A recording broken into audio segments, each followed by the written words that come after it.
El problema del pensamiento es la velocidad infinita, pero ésta necesita un medio que se mueva a sí mismo infinitamente.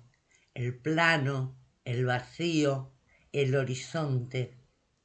Los conceptos son archipiélagos o el esqueleto, más columna vertebral que cráneo, mientras que el plano es la respiración que envuelve estos grupos étnicos, grupos de seres vivos aislados.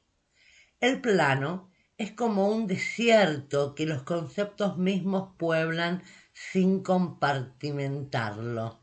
Son los conceptos mismos las únicas regiones del plano, pero es el plano el único continente de los conceptos.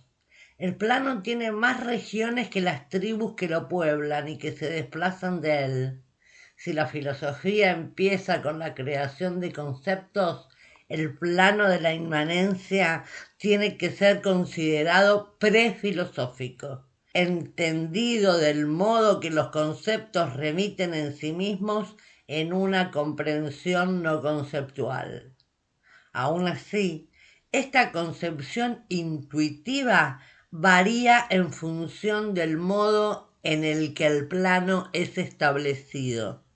En Descartes se trataba de una comprensión subjetiva e implícita supuesta por el yo pienso como concepto primero. En Platón era la imagen virtual de un ya pensado que duplicaba cualquier concepto actual. Heidegger invoca una comprensión preontológica del ser, una comprensión preconceptual, que parece efectivamente implicar la incautación de una materia del ser relacionada con una disposición del pensamiento. El problema de la filosofía consiste en adquirir una consistencia sin perder lo infinito en el que el pensamiento se sumerge.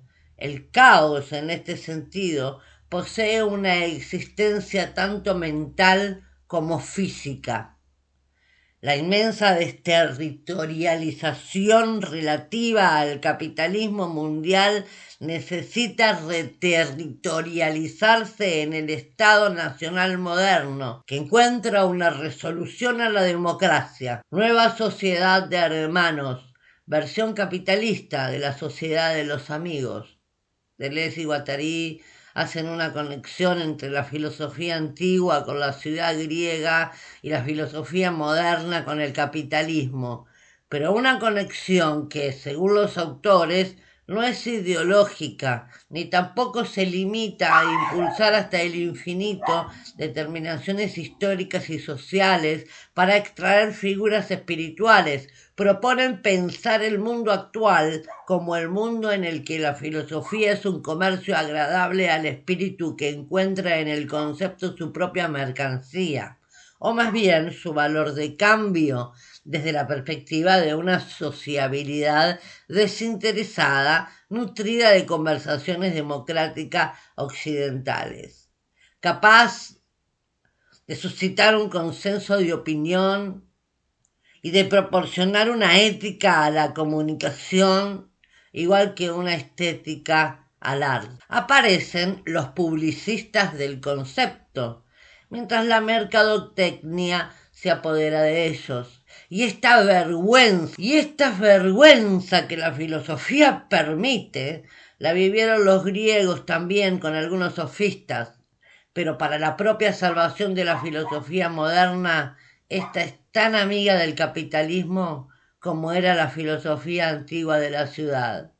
Es con la utopía, que no se separa del movimiento infinito, designado etimológicamente la desterritorialización absoluta, pero siempre en el punto crítico en el que ésta se conecta con el medio relativo presente, con lo que la filosofía se vuelve política. La revolución planteada como plano de inmanencia, movimiento infinito, sobrevuelo absoluto, pero en la medida en que estos se conectan con lo que hay de real aquí y ahora en la lucha contra el capitalismo. El objeto de la ciencia no son conceptos, sino funciones que se presentan como proposiciones dentro de unos sistemas discursivos. Los elementos de estas proposiciones se llaman functores. La confusión del concepto con la función resulta devastadora para el concepto filosófico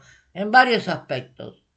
Convierte a la ciencia en concepto por excelencia, que se expresa en la proposición científica, el primer prospecto, sustituye el concepto filosófico por el concepto lógico, que se expresa en las proposiciones, de hecho, segundo prospecto, deja el concepto filosófico una parte reducida o degenerada que éste se gana pulso en el dominio de la opinión, tercer prospecto, sacando partida de su amistad con la sabiduría superior o una ciencia rigurosa. Badiou se propone escalonar en una línea ascendente una serie de factores que van de las funciones a los conceptos.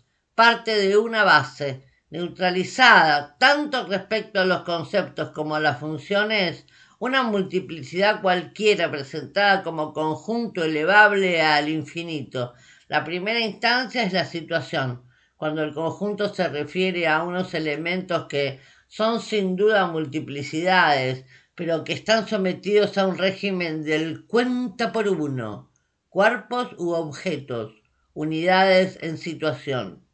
En segundo lugar, los estados de situación son los subconjuntos, siempre en exceso respecto a los elementos del conjunto, a los objetos de la situación, pero este exceso del estado ya no se deja jerarquizar siguiendo una línea de errancia.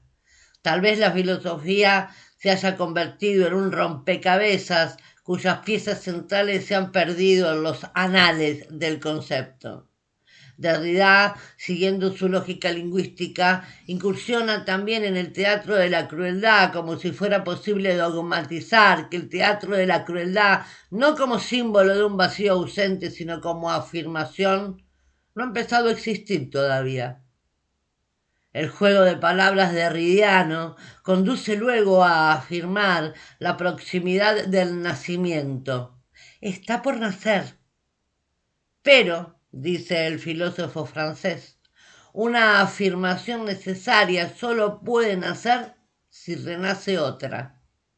Derrida realiza una comparación entre el concepto de teatro de Artaud, la idea de cuerpo y el propio cuerpo del dramaturgo. El arte teatral debe ser el lugar primordial y privilegiado de esa destrucción de la imitación, más que ningún otro. Ha quedado marcado por ese trabajo de representación en el que la afirmación de la vida se deja desdoblar y surcar por la negación. Representación cuya estructura designa algo más que un tipo de construcción teatral. Derrida habla de decadencia del teatro, pregunta por las condiciones que legítimamente pueden inspirarse en el teatro que piensa Artaud. El capitalismo, que para Nietzsche representaba un conjunto de realidades degradantes, continúa para Deleuze y Guattari en la encrucijada de todo tipo de formaciones. La filosofía cuestiona los modos en los que el capitalismo y la ciencia han influido en el sujeto. Podemos pensar la genealogía de la moral de Friedrich Nietzsche como la obra más desesperanzada, como una persuasión directa para que a los espíritus libres les sea lícito establecer contactos infinitos a través del arte. En Más allá del bien y del mal, Nietzsche considera al filósofo como un hombre que experimenta, ve, oye, sospecha, espera y sueña constantemente cosas extraordinarias, que se siente impresionado por sus propios pensamientos, como si estos vinieran de afuera, de arriba abajo, como por una especie de acontecimiento, como rayos que él solo puede sufrir, porque quizá él mismo es una tempestad, siempre preñada de nuevos rayos, un hombre fatal, alrededor de quien rueda, ruge, estalla siempre algo de inquietante. Un filósofo es un ser que muchas veces huye de sí mismo, muchas veces tiene miedo de sí mismo, pero que es demasiado curioso para no volver sobre sí mismo. El capitalismo, que para Nietzsche representaba un conjunto de realidades degradantes, continúa para Deleuze y Guattari en la encrucijada de todo tipo de formaciones. Los escritores de filosofía intentan llegar a la verdad última de todas las cosas utilizando no solamente la lógica y la matemática, sino también la poesía y todas las demás formas de expresión humana. El filósofo se detiene en especificar la función exacta del símbolo en la naturaleza y en la vida. Analiza los comportamientos sociales de la humanidad a partir de parámetros comparativos en momentos y circunstancias determinadas. El dramaturgo los retrata en género. Por ejemplo, el realismo es la base piramidal de todos los demás géneros teatrales, como por ejemplo el absurdo, el grotesco, etc. Los dramaturgos escriben según los conflictos internos de la época de la cual son expresión. Los directores las dirigen. Quizás en otro momento histórico, los actores y las actrices actúan según los requisitos de la época.